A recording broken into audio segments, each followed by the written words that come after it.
Hola, buenas tardes. Hoy vamos a hablar del módulo 14 del CSNA1 que corresponde a la capa de transporte. En este módulo vamos a ver el propósito de la capa de transporte, qué protocolos trabajan en esta capa, como pueden ser TCP y UDP, así como sus características, y después nos centraremos principalmente en el funcionamiento de lo que es el proceso de comunicación al nivel de TCP, ¿vale? Es decir, todo lo que es la fase de establecimiento y finalización de la conexión, transmisión de la información mediante un control de flujo, etcétera. Transporte de datos. Bien, como ya hemos visto en sesiones anteriores, la pila del modelo TCP/IP está compuesta de 4 capas: la capa de aplicación, la capa de transporte, la capa de Internet y la capa de acceso a la red. Bien, la capa de transporte, como podéis ver, es la capa que está justo por debajo de la capa de aplicación y por tanto se encarga de lo que serían las comunicaciones lógicas y entre lo que es la capa de aplicación, que es la más cercana al usuario, y la capa de red que estaría trabajando el protocolo IP, ¿vale? Por tanto, sus principales funciones es adaptar los datos y añadir características que capas inferiores no poseen. ¿Cuáles son sus responsabilidades? Pues bueno, en primer lugar, el seguimiento de las conversaciones individuales, es decir, al final, mediante una IP, pues podemos conocer la comunicación desde un origen hacia un destino, pero no qué comunicaciones se están dando en ese host, ¿vale? Para ello lo que necesitamos es los puertos de transporte, bien los puertos UDP y TCP, que junto con la IP forman un socket, y ese socket sí que nos indica una conversación individual. Además de eso, se permite la segmentación de datos y el rearmado de los segmentos, es decir, cómo dividir la información para que sea transmitida y una vez la recibamos en el receptor, cómo volverla a ordenar y a empaquetar para que esa información sea la misma que habíamos transmitido desde el origen, agregar información de encabezado, identificar y separar múltiples conversaciones y también segmentar y multiplexar esas conversaciones para que así podamos hacer un uso eficiente de la red.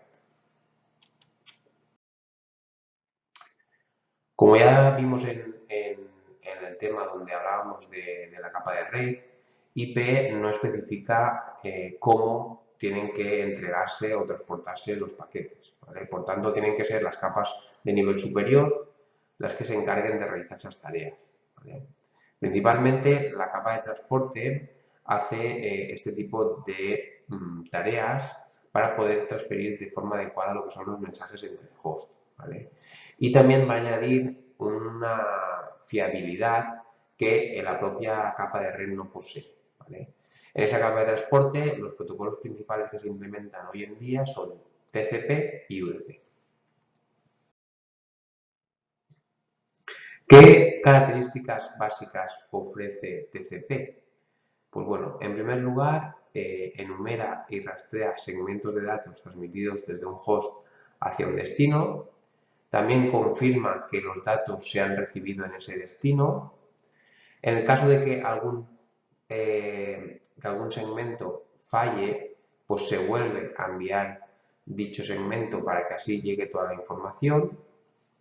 Se posee unos números de secuencia para que puedan ordenarse de forma correcta todos los datos y así puedan ser leídos por el destino de forma correcta. Y además es capaz de controlar el flujo, es decir, de adaptar la velocidad de transmisión para que el receptor y emisor no se saturen.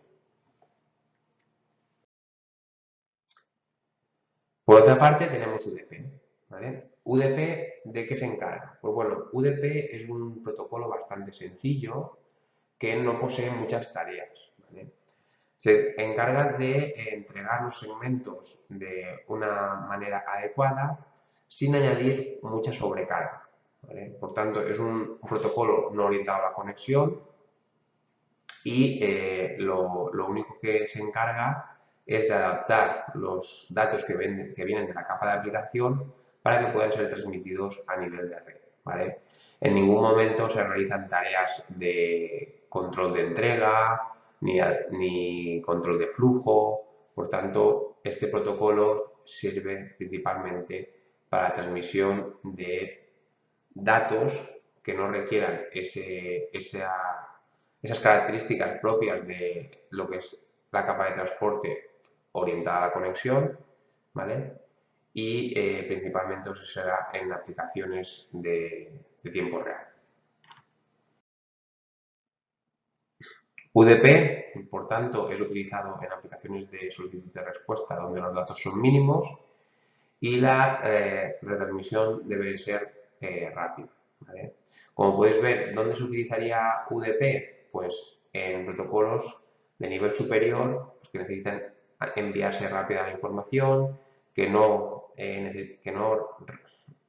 permitan un alto overhead, una cabecera de información muy elevada, que no se requieran reconocimientos, que no necesiten el reenvío de información en caso de que los datos se pierdan y que los datos deben enviarse nada más lleguen, ¿vale? Algunos ejemplos, pues, la voz sobre IP, el servicio de nombres, por ejemplo.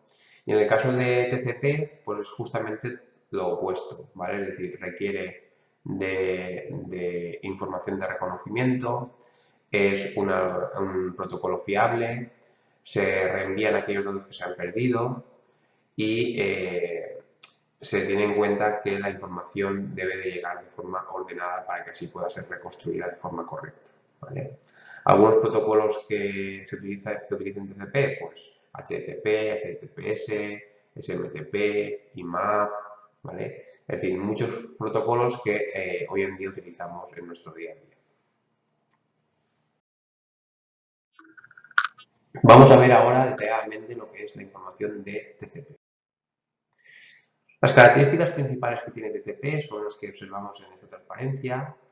En primer lugar, se realiza un establecimiento de la conexión para que los datos puedan ser transmitidos, es decir, que el protocolo es orientado a la conexión y previamente al intercambio de información se requiere que origen y destino interactúen para poder crear una sesión.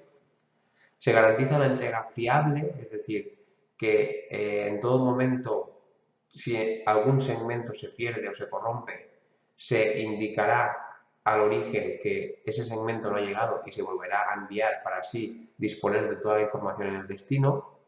Proporciona una entrega en el mismo pedido, es decir, pueden proporcionar múltiples rutas que pueden tener diferentes velocidades y los datos deben de llegar en el orden correcto, por tanto se intenta adaptar esa información y también emite el control de flujo, ¿vale? Es decir, que los hosts de red tienen recursos limitados, ¿vale? Y nosotros, tanto emisor como receptor, pueden adaptar sus velocidades de transferencia para así no saturar ni un extremo ni el otro. Aquí tenéis lo que sería la cabecera del protocolo TCP. En este caso, como podéis ver, pues bueno, se utiliza la información que nosotros ya hemos visto en clase, que sería el puerto origen y el puerto destino, ¿vale? Muy importante a la hora de poder crear esos sockets de comunicación y poder diferenciar conversaciones entre un emisor y un cliente o entre un emisor y un receptor, perdón. Después tenemos los números de secuencia, que son los que me van a permitir ordenar los diferentes segmentos a nivel de CP.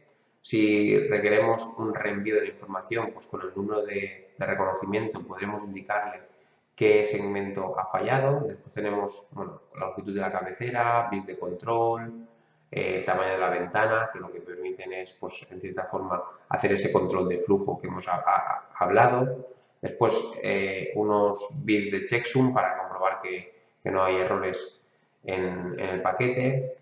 Después, bits de urgencia, pues si en algún momento tenemos que hacer algún envío urgente, pues se pueden activar ahí unos bits y otros bits opcionales que se utilizan sobre todo a nivel de experimentación, ¿vale? Por tanto, la cabecera, como podéis observar, quitando la parte de opciones, tendríamos unos 20 bytes que son los que añade la cabecera TCP. Después de esta cabecera ya vendrían los datos que provienen de la capa de aplicación. ¿Qué protocolos maneja TCP? Pues muchos, ¿vale? HTTP, que ya hemos hablado muchas veces de él, FTP, que es para la transferencia de ficheros, SMTP, que es para lo que sería el envío de correo electrónico, SSH para poder realizar comunicaciones de terminal virtual a través de un enlace seguro, y todas ellas, como podéis ver, son aplicaciones que trabajan a nivel de aplicación, a la redundancia, que se encapsulan sobre el protocolo de transporte TCP y a su vez esto se encapsula sobre el paquete IP o el protocolo IP. Vamos a ver ahora las características generales de UDP. Bien, las principales características de UDP son las que podemos observar aquí, es decir, los datos se reconstruyen en el orden que se recibieron, en ningún momento existe el número de secuencia y ese reordenamiento que sí que realiza TCP. Los segmentos perdidos no se vuelven a enviar, es decir, simplemente se pierden y ya está, no podemos hacer mucho más. No existe ningún establecimiento de la sesión y el envío de esta información pues depende un poco de la disponibilidad de los recursos de la red. Es decir, si existe un enlace extremo a extremo donde no existen colisiones, donde vemos que el ancho de banda es un ancho de banda elevado, pues este tipo de protocolo podrá permitir la comunicación sin errores, pero conforme exista congestión en la red, los recursos de los diferentes routers y switches aumenten, pues empezarán a haber pérdidas, ¿vale? Y esas pérdidas, pues bueno, hasta un cierto nivel casi pueden ser imperceptibles por el usuario final, pero a partir de unos ciertos niveles empiezan a complicar lo que sería la comunicación. Aquí tenéis la cabecera de UDP, como podéis ver, mucho más simple. Estamos hablando de esta cabecera, solo tendría puerto origen, puerto destino, longitud de la cabecera y un checksum. Como podéis ver, pasamos de tener desde de 20 bytes a 8 bytes, en el caso de UDP, y ya después vendría toda la información que provenga de la capa de aplicación. Algunos protocolos que trabajan con UDP, pues tendríamos DHCP, DNS, TFTP, voz sobre IP, videoconferencias, SNMP, ¿vale? Todo ello serían protocolos a nivel de aplicación que se encapsulan sobre UDP y este protocolo de transporte al final pasaría a nivel IP. Como podéis ver, pues bueno, por lo que respecta a aplicaciones de vídeo y audio en vivo, pues el hecho de tener UDP lo que me permite es que no haya retardos a la espera de si se ha perdido algún paquete, sino simplemente envío el flujo, si se pierde algún paquete, pues ya seguiremos con lo siguiente, es como si hubiera un pequeño corte en lo que sería el vídeo. Después, en aplicaciones de tipo DNS y DHCP, pues que son aplicaciones con solicitud y respuesta simples, pues este tipo de protocolos lo que me permite es que sea lo más rápido posible y a nivel de SNMP y, por ejemplo, TFTP, pues bueno, como son comunicaciones unidireccionales donde el control de flujo no tiene mucho sentido en la detección de errores, pues no son necesarios ya que estas tareas las realizan a niveles superiores, ¿vale? Por tanto, pues nos ahorramos bits de la cabecera y, en cierta forma, intentamos que la comunicación sea más rápida. Vamos a hablar ahora de los números de puerto, ¿vale? Una cosa importante, ya que como habéis visto, tanto TCP como UDP lo utilizan. Bien, como hemos hablado, existen dos puertos, un puerto origen y un puerto destino, ¿vale? El puerto origen, como ya os he indicado varias veces, pues en el caso de ser un cliente final, es elegido de forma aleatoria por el sistema operativo, y el puerto de destino son puertos conocidos por servicios o protocolos de aplicación que ofrecen los diferentes servidores, ¿vale? Vamos a ver ahora algunos ejemplos de ellos. Bien, aquí tenéis lo que sería el encapsulamiento de toda la información, o mejor dicho, de las direcciones o de los elementos más importantes de cada capa, donde, como se puede observar, pues estaríamos hablando de una comunicación. Le voy a coger.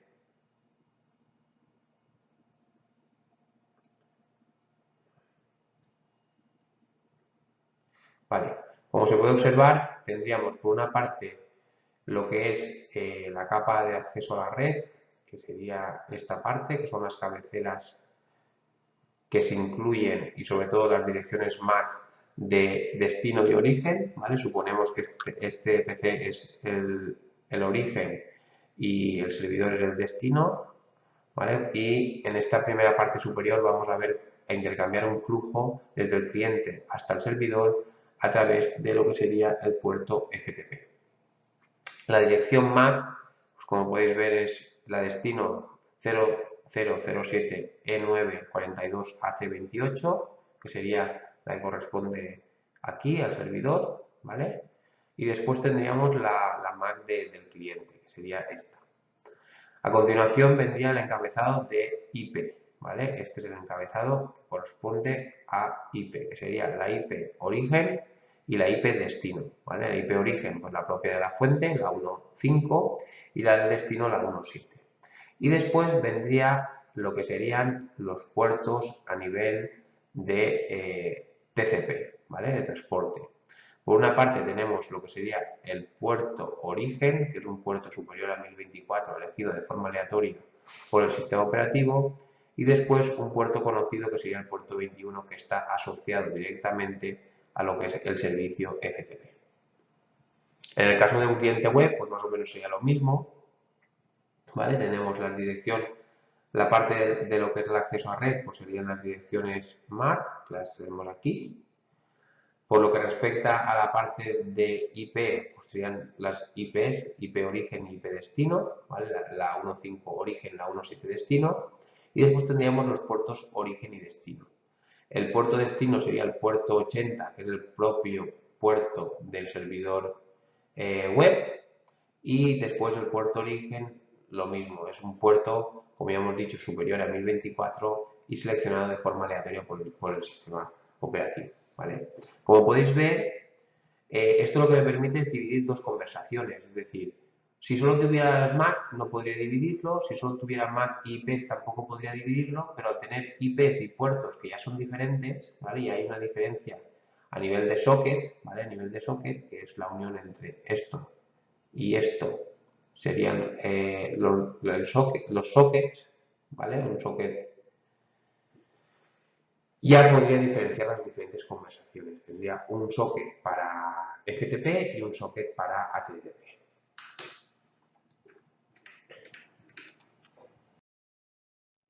Bien, aquí tenemos, existen tres rangos.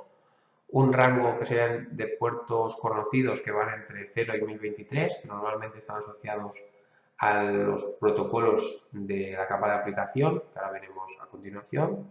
Después tenemos puertos registrados, que van desde el 1024 al 49151.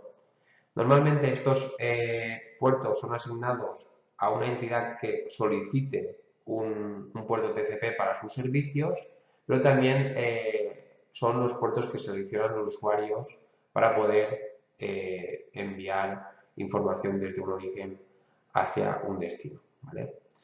A su vez, bueno, también tenemos puertos privados y o dinámicos, ¿vale? Que van entre 49.152 y 65.535, ¿vale? Que también son asignados por el propio sistema operativo para poder de alguna forma hacer uso de un servicio, ¿vale? Y una vez ese servicio ya finaliza, pues queda libre para otro posible servicio. Aquí tenéis algún ejemplo de algunos puertos, ¿vale? Por ejemplo, el 20 y el 21 FTP, el 22 SSH, 23 Telnet, 25 SNMP, que sería el correo electrónico, después 53 para DNS, 67 DHCP, después el 80 pues el tráfico web, el 110 el POP3 para la descarga de correos electrónicos, 143 para IMAP, 161 para SNMP, gestión de redes, que eso lo veréis en ARC, y después 443 para HTTPS.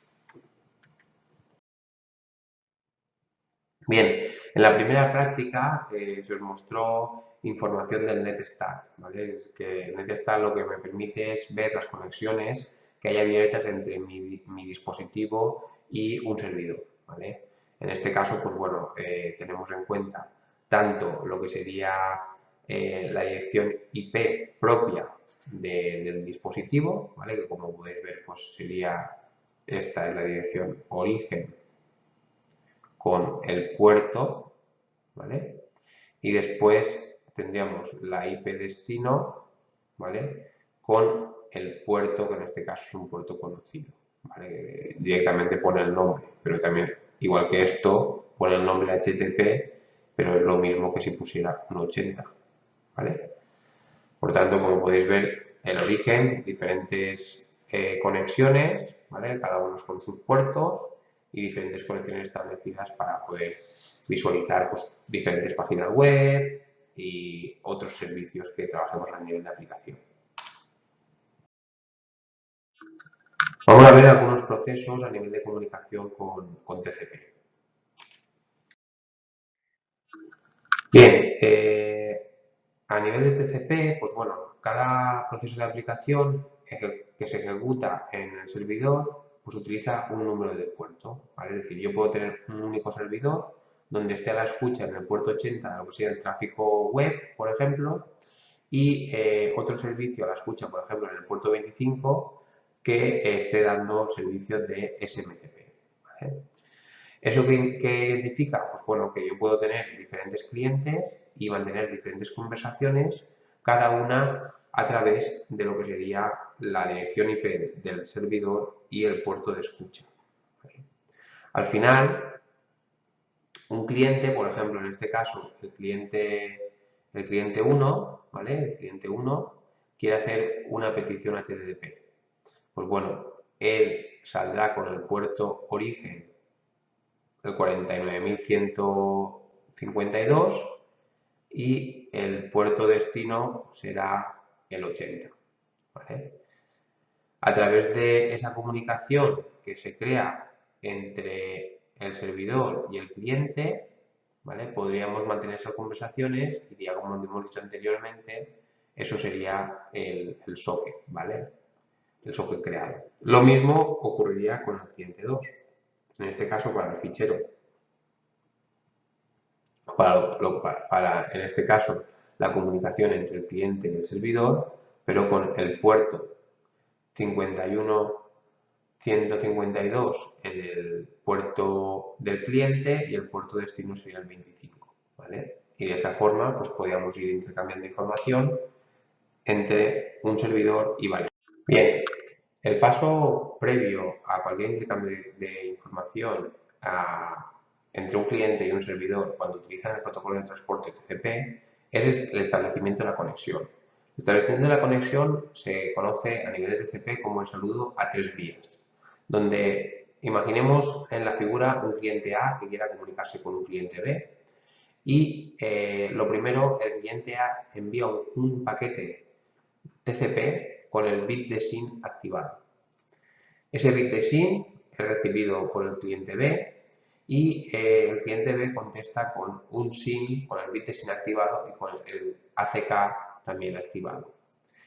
El PCA, al recibir esa contestación, ve que el equipo B sí que quiere comunicarse con él y por tanto envía un ACK indicando que quiere comunicarse o que se cierra o que se establece, mejor dicho, la comunicación entre A y B. Y esta forma sería lo que sería el paso inicial para poder intercambiar información. Después tendríamos la fase de finalización, es decir, tenemos una fase de inicio de la conexión con el saludo a 3 vías que hemos visto anteriormente. Empezaríamos a intercambiar datos a nivel de aplicación utilizando el protocolo de transporte TCP y cuando ya terminemos de transmitir la información habrá un momento que habrá que cerrar la sesión, ¿vale? ¿Cómo se cierra? Pues enviando paquetes también TCP con unos bits activados, ¿vale? Pues imaginamos que A que es el que quiere cerrar la comunicación, enviaría con el bit de fin activado, B lo recibe, contesta con una CK, pero al mismo tiempo también envía que quiere cerrar la conexión. Y en el paso 4, A contesta diciendo que OK, ¿vale?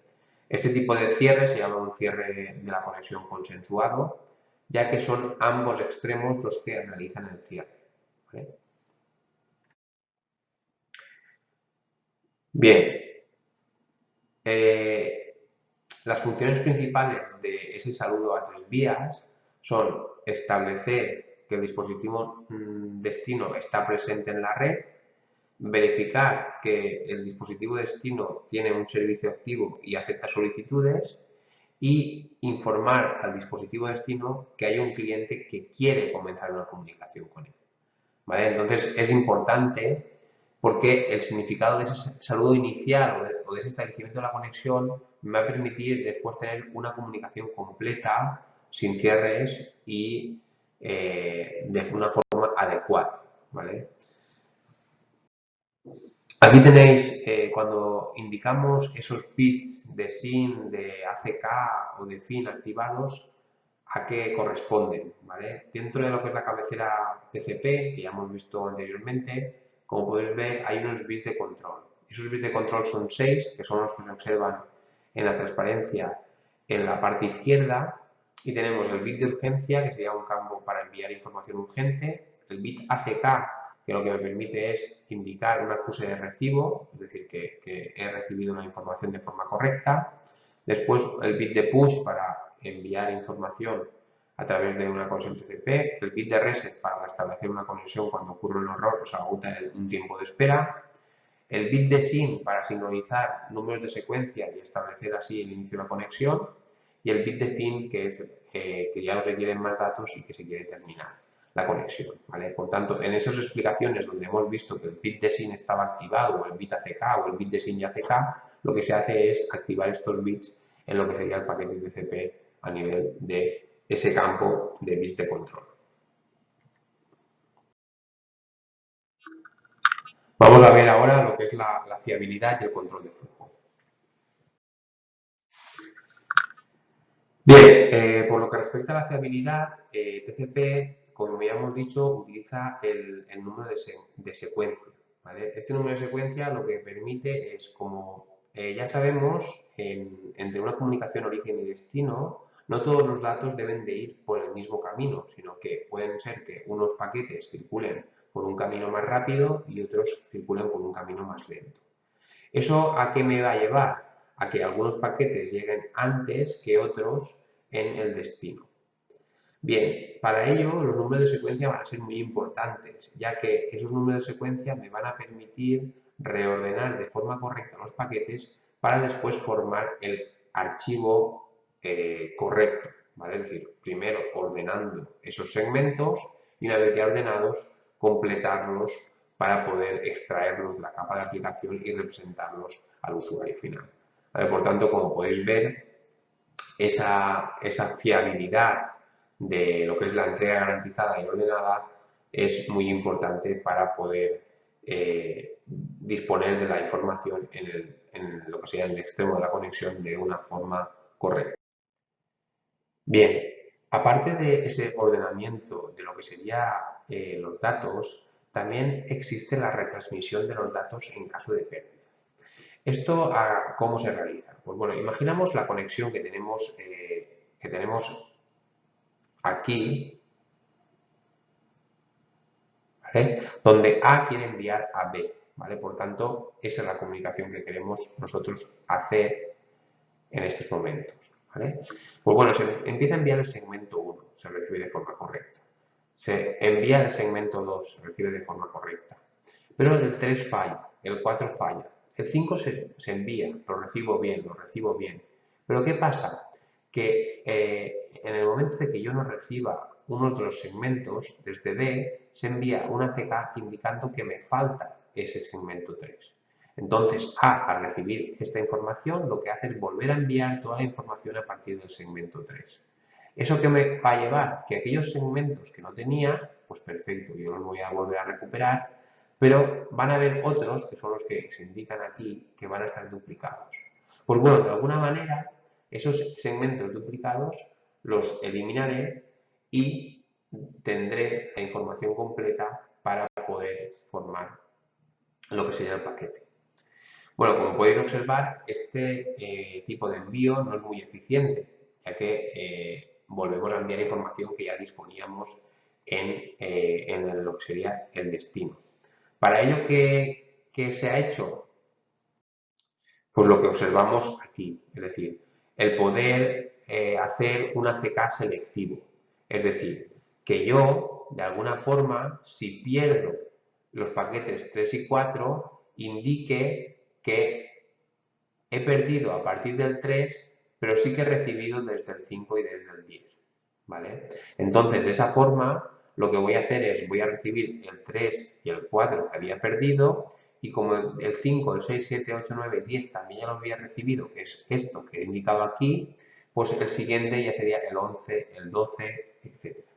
¿Vale? Por tanto, de esa forma, solo se notifica a aquellos que se han perdido y el emisor solo envía esos que he indicado.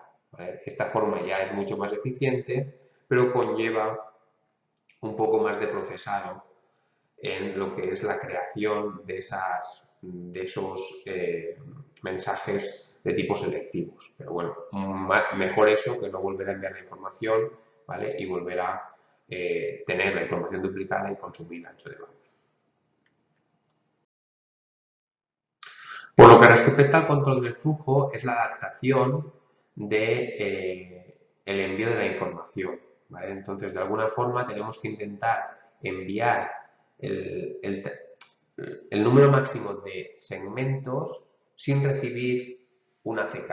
¿Vale? Esto lo que hace es aumentar el tamaño de la ventana de transmisión y, por tanto, pues bueno, de alguna forma, aumentar la velocidad de transferencia, pero también aumenta la probabilidad de pérdidas, ¿vale? Y que la pérdida sea mayor.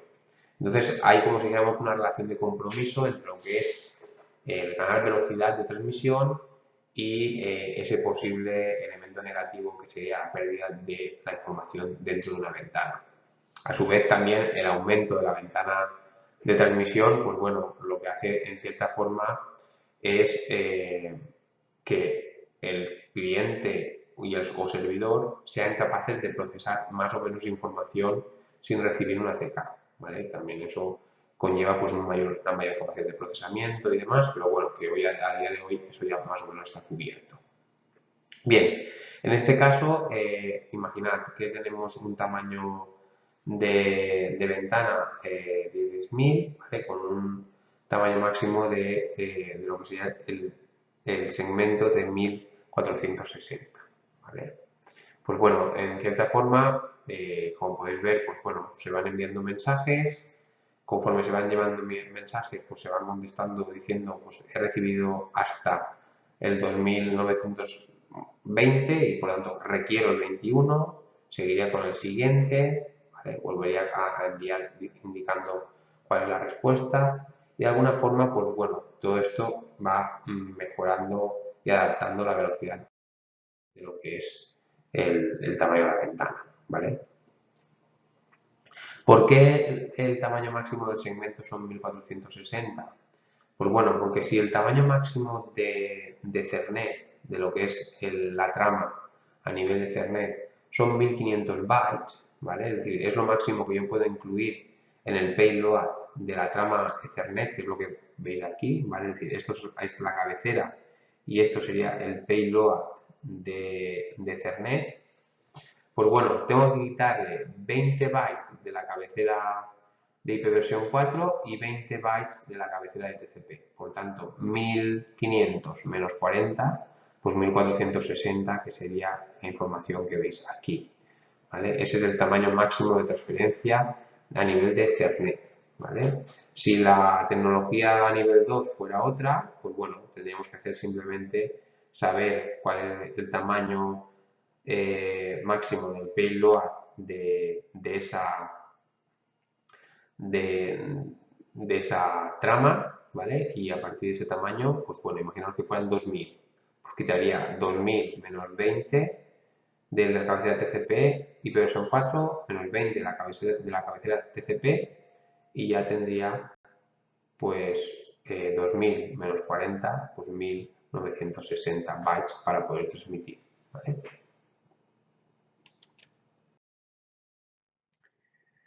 Bien, ¿qué podemos hacer para prevenir congestiones? Pues bueno, cuando se empiezan a perder paquetes, ¿vale? Lo que se hacen es disminuir los tamaños de la ventana. Eso lo que permite es, de cierta forma, pues, tener que enviar un mayor número de ACKs, porque cada vez que se llega a ese límite de la ventana, pues tengo que enviar ese ACK. Entonces, de alguna forma, lo que estoy haciendo es controlando más la red o lo que es la conexión, pero a su vez estoy enviando más información de control, ¿vale? Por lo tanto, siempre va a haber ahí un posible, una relación de compromiso para poder gestionar la red de forma correcta, ¿vale? Pero bueno, normalmente cuando es una red estable y sin muchas pérdidas, pues los tamaños de la ventana son elevados, ¿vale? Y cuando tenemos una red con muchas pérdidas, muchas colisiones y demás, pues esos tamaños disminuyen y por tanto el número de ACKs aumenta, pero la red se sigue manteniendo o sigue enviando la información de forma correcta, ¿vale? A lo mejor con un poco más de retardo, pero es debido a que necesitamos ese control para poder gestionar de forma adecuada la transmisión. Por lo que respecta a UDP, pues bueno, UDP ya hemos dicho, no establece ninguna conexión y simplemente lo que hace es transmitir datos con baja sobrecarga, ya que solo se incluye ese pequeño encabezado de 8 bytes que dispone el propio protocolo UDP. En este tipo de transmisión a través de UDP, pues ya hemos dicho, no hay reordenamiento de paquetes, por tanto, los paquetes que se reciben pues se van reproduciendo o se van pasando a la capa de aplicación y la capa de aplicación va representando dicha información, ¿vale? Podemos tener, como veis en la figura, pues paquetes que están fuera de orden o también paquetes perdidos, ¿vale? Pues bueno, como ya he comentado, ni los paquetes van a ser reordenados ni los paquetes van a ser reenviados, ¿vale? Por tanto, lo que tendré es lo que voy recibiendo conforme me va llegando. Por ejemplo, algunos protocolos que trabajan con UDP, como podrían ser DNS y Radius, pues simplemente los servidores están a la escucha de esos puertos, del 53 en el caso del DNS y del 1812 en el caso del Radius, y bueno, simplemente se envía una petición a ese puerto, el servidor la recibe y contesta, ¿vale? Previamente, pues no existe ningún establecimiento de la conexión, ni una vez intercambiada la información existe un cierre de la conexión, ya que no existe la propia conexión como tal. ¿Vale? Aquí tendríais es lo que os he indicado, ¿vale? Pues cuando tenemos un cliente con un puerto que quiere comunicarse con el servidor, lo que sí que permite UDP, al igual que TCP, es diferenciar conversaciones, como se observa en esta diapositiva. Y bueno, un mismo servidor pues, puede trabajar con un cliente hablando un protocolo de nivel de aplicación y con otro protocolo de nivel de aplicación, ¿vale? Y por lo tanto, se puede permitir esa distinción de conversaciones entre los diferentes dispositivos que forman la red. Bien, por último, para finalizar, un resumen. ¿Qué hemos visto? Pues bueno, hemos hablado un poco de la capa de transporte, que es el enlace entre lo que es la capa de aplicación y las capas inferiores. Hemos hablado de los principales protocolos que se utilizan a nivel de la capa de transporte, que son TCP y UDP. Recordar que, bueno, que TCP es un protocolo orientado a la conexión fiable y UDP es justamente lo contrario. Y que cada uno de ellos, pues bueno, tiene unas características y que se utiliza para unas aplicaciones uno y para otras aplicaciones otro. Es decir, ni uno es mejor que el otro, ni el otro es mejor que el uno. ¿vale? Sino que según lo que nosotros queramos hacer o las aplicaciones que queramos distribuir a través de la red, pues utilizaremos uno u otro. Hemos hablado un poco, pues, bueno, del control de flujo, que es el reordenamiento a nivel TCP, cuál es el tamaño máximo de la MTU cuando se utiliza un segmento TCP, qué nos aporta UDP. Y bueno, algunos términos que hemos visto, pues la multiplexación, los segmentos, hablar de protocolo orientado a la conexión, no orientado a la conexión, hemos hablado también del socket, hemos hablado de algunos bits que permite TCP pues, utilizar para poder gestionar esas conexiones. También hemos hablado de los números de puertos, del tamaño máximo de la MTU, de la congestión, etcétera. Pues bueno, muchas gracias y espero que os haya gustado este capítulo acerca de la capa de transporte.